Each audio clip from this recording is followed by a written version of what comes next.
Hello guys, welcome back to my YouTube channel. आपका मेरे channel पे स्वागत है। आपको भी अगर नर्सिंग ऑफिसर बनना है, आपको पता नहीं है कि आपको कैसे तैयारी करनी है नर्सिंग ऑफिसर बनने के लिए, क्या कोचिंग लेनी है नहीं लेनी है, कौन से नोट्स पढ़ने हैं, कहाँ से पढ़ने हैं, एमसीक्यू कहाँ से करने हैं, तो ये सारी चीज़ें मैं इस वीडियो में डिस्कस करूँगी, तो वीडियो के साथ बने रहिए।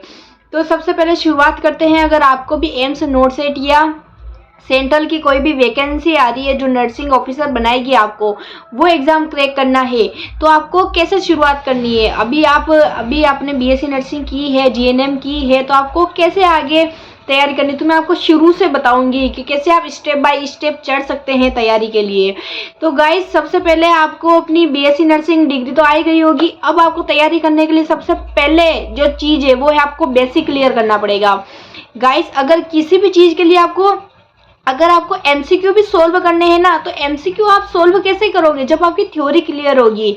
मतलब आपको हर के बेसिक क्लियर करना है। आपको ऐसा करोगा, सबसे पहले कोचिंग लो। कोचिंग लेने से आपको क्या होगा, ये कंसेप्ट क्लियर हो जाएंगे कि आपको किस राह पे चलना है, और कोचिंग वाले क्या एकदम समराइज बता देंगे आपको कि आपको इतना यहाँ से और ये टॉपिक और इतना डीप पढ़ना है और ये टॉपिक पढ़ने हैं। तो कोचिंग वाले सारा एकदम मटेरियल इकट्ठा करके दे देंगे, तो आपको ज़्यादा टेंशन लेने की जरूरत नहीं पड़ेगी। मैं कहाँ से पढूं, ये चीज़ कहाँ से उठाऊं, वो कहाँ से उठाऊं, ये टॉपिक कितना पढ़ना है, कैसे क्वेश्चन आते हैं, वो सारा आपको इसकी हेडेक से आप दूर हो जाओगे। तो आप सबसे पहले एक कोचिंग ले लीजिए।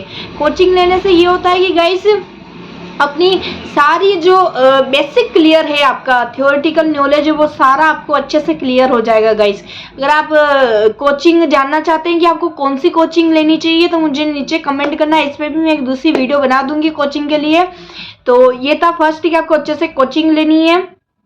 फिर नेक्स्ट अपन बात करते हैं कि हाँ, बेसिक क्लियर करने हैं आपको। आपकी कोचिंग बेसिक कहाँ से क्लियर करोगे, कोचिंग ले लोगे, और साथ में आपको एक और काम करना है कि आपने जैसे कोचिंग ली, कोचिंग से अपना पूरा सिलेबस क्लियर करना है। सबसे पहले बेसिक क्लियर करने हैं। जब आपके बेसिक क्लियर नहीं है, जैसे ये है मस्टेनिया ग्रेविस, अब आपको यही पता नहीं है वो चीज़ क्या है, तो आप एमसीक्यू कैसे सॉल्व करोगे।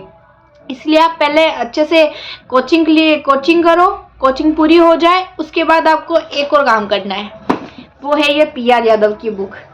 आगे से फट चुकी है क्योंकि मैंने बहुत पढ़ ली है इस बुक को, मैंने पूरी पढ़ रखी है ये बुक। पीआर यादव इसका नाम है, और इसकी थ्योरी वाला वॉल्यूम फर्स्ट है ये। गाइस, पीआर यादव आपको पढ़नी है। इसके अंदर जो एमसीक्यू दे रखे हैं, इसके अंदर जो थ्योरी तो चलो ठीक है, इसकी थ्योरी आपको कोचिंग से मिल जाएगी, लेकिन एक बेसिक वाले जो एमसीक्यू होते हैं ना, टॉपिक वाइज एमसीक्यू, इसमें अच्छे से दे रखे। गाइस, एमसीक्यू वाली बुक आती है पीआर यादव की, ये रही। आपको ये बुक लेके आनी है। सबसे बेसिक बुक अगर नर्सिंग की फर्स्ट पहली सीडी बोलो ना, तो ये पीआर यादव ही है। आपके बेसिक सिंपल जो क्वेश्चन है ना, वो पीआर यादव की एमसीक्यू बुक से एकदम क्लियर हो जाएगी। जैसे आपने कोई टॉपिक पढ़ा है, कोचिंग से पढ़ा, फिर उसका आपके एमसीक्यू प्रैक्टिस करनी पड़ेगी। गाइस, बिना एमसीक्यू के कुछ भी नहीं होने वाला है। वहाँ एग्जाम में एमसीक्यू पूछेगा आपसे, 4 एमसीक्यू में से 4 ऑप्शन आएंगे, कोई सा भी टिक कर दो। तो आपको उसके लिए थोड़ा पता लगना चाहिए, जैसे आपने कोई भी टॉपिक पढ़ा है। अब आपने ठीक है थ्योरी पढ़ ली, पर आपको एग्जाम में तो एमसीक्यू आएगा ना। अब आपको ठीक है वो पढ़ लिया, लेकिन आपको कैसे पता इसमें से एमसीक्यू कैसे बनेगा, कुछ भी बन जाए। इसलिए आपको एमसीक्यू प्रैक्टिस बहुत जरूरी है गाइस। तो आप पीआर यादव की ये बुक ला सकते हैं। पीआर यादव की बुक में से एमसीक्यू वाली बुक लाइए, और टॉपिक वाइज एक टॉपिक वाइज, सब्जेक्ट वाइज इसमें एमसीक्यू दे रखे, आपको वो एमसीक्यू करने हैं, जिससे आपका अच्छे से बेसिक क्लियर होगा। गाइस, सबसे पहले ये करना है आपको, ठीक है। अब नेक्स्ट बात, ये आपको जस्ट पहले कोचिंग करनी है, फिर इसके एमसीक्यू करने, टॉपिक वाइज करने हैं एमसीक्यू हमेशा। गाइस, टॉपिक वाइज एमसीक्यू करने हैं, ये रही पहली बात। फिर नेक्स्ट बात है आपको दूसरे, क्योंकि अब नोट सेट, अगर आपको नोट सेट क्लियर करना है, नोट सेट से 4 महीने हो रहे हैं गाइस। आज से देखें तो 4 महीने, 12 अप्रैल को नोट सेट 8 का एग्जाम है। अगर आपको वो क्लियर करना है, और आपको पता है कि एम्स में कैसे एग्जाम आते, कैसे क्वेश्चन आते हैं, total clinical base, scenario base, one liner तो गाइस आप पीआर यादव से इससे क्लियर कर सकते हो आराम से। इसमें से पढ़ के पीआर यादव कर सकते हो आप, है ना।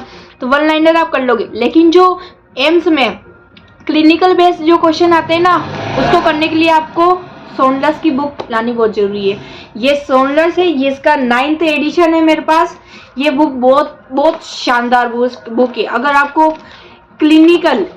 क्लिनिकल बेस्ड सिनेरियो चाहिए, ये क्लिनिकल वाले होते हैं ना, पेशेंट आया है उसकी ये हिस्ट्री रही है, वो वाले क्वेश्चन करने, एमसीक्यू करने, तो आप सोनलस की बुक जरूर लाइए। इसकी एमसीक्यू वाली बुक मिल जाएगी जयपुर में। इसकी 1500 रुपये में इसकी थ्योरी, इसके एमसीक्यू 2000 प्लस एमसीक्यू है इसकी अलग बुक में से। आप ये लाइए और क्लिनिकल वाले क्वेश्चन इसमें से कीजिएगा। इस वन लाइनर आप या तो में से कर लेना, दूसरा इसमें से क्लिनिकल वाले करना क्वेश्चन। ये आपका अच्छे से बेसिक क्लियर करेगी और आपको यही रास्ता दिखाएगी एम्स की तरफ, क्योंकि एम्स में वन लाइनर क्वेश्चन भूल जाओ, अब नहीं आते हैं। अब आते हैं क्लिनिकल बेस वाले।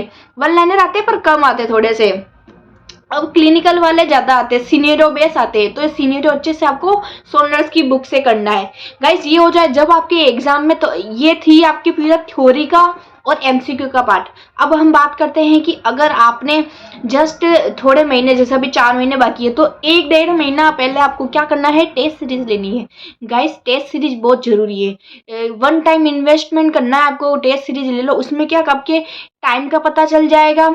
जैसे आपको 20 क्वेश्चन करने हैं, ठीक है, 20 क्वेश्चन करने हैं, 160 क्वेश्चन करने हैं, तो उसके लिए टाइमर, वहाँ पे टाइमर आएगा, तो आपको पता चल जाएगा मुझे कितने मिनट में कितने क्वेश्चन। अगर मैं धीरे कर रहा हूँ तो मैं फास्ट करूंगा, अगर मेरे कुछ गलतियां हो रही है तो मैं सुधारूंगा। तो टेस्ट सीरीज बहुत आपको हेल्प करेगी अंदर कि अभी से एग्जाम से पहले एग्जाम की तैयारी करवाएगी आपकी टेस्ट सीरीज। तो टेस्ट सीरीज लेना, इससे आपकी प्रैक्टिस होगी कि आप दिन में अगर एक रोज एक भी देते हो ना टेस्ट, तो आप 100 दिन तक करोगे, तो देख लो आप कितने सारे एमसीक्यू सोल्व कर लोगे और आपके कंसेप्ट क्लियर हो जाएंगे। जब तक कंसेप्ट क्लियर नहीं है ना दिमाग में, आप अपनी थ्योरी बिल्ड नहीं कर सकते हैं।